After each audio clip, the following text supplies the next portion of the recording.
বন্ধুগণ দেখতেই পাচ্ছেন আমরা এসেছি একটা রাস্তার ধারে এবং এই রাস্তার ধারে বেশ আগাছা যুক্ত হয়ে গেছে চারিদিকে। প্রকৃতির নিয়মে পাখিদের অনুকূলে গাছগুলো ফুটে উঠেছিল, কিন্তু আগাছা যুক্ত হওয়ার জন্য গাছগুলো কিন্তু ঢেকে গেছে। তো হয়ে আছে একটা নিম গাছ। আপনি দেখতে পাচ্ছেন যথেষ্টই জঙ্গলপূর্ণ হয়ে গেছে জায়গাটা। এখানে কিন্তু খালি পায়ে আপনি প্রবেশ করবেন এই সাধ্য কিন্তু আমাদের নেই। তো যাই হোক, আমার পায়ে জুতো আছে গার্ড হিসাবে। তো এই জঙ্গলটা পরিষ্কার করে এই নিম গাছটাকে আমরা একটা সুন্দরভাবে একমুখ বা এক ডাল বিশিষ্ট করে আমরা একে সবুজায়নের চেষ্টা করব। দেখতেই পাচ্ছেন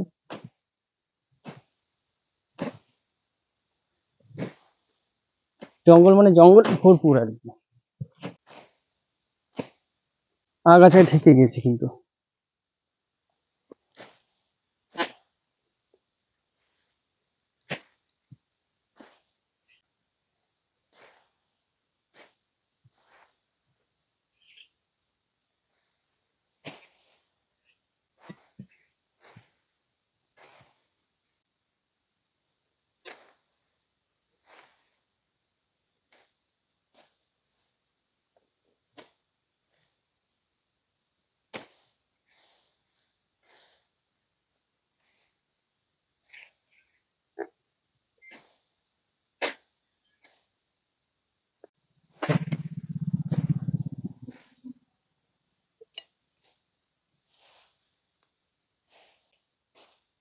এদিকে এসো।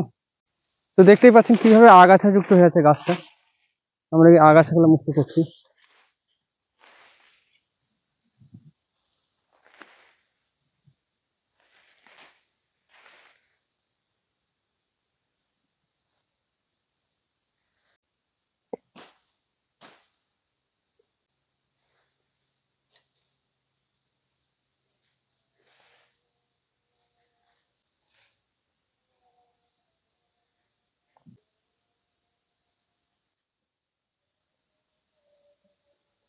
দেখতে পারলেন যে কিভাবে গাছটা জঙ্গল ঢাকা পড়েছিল, আগাছা যুক্ত হয়ে গিয়েছিল।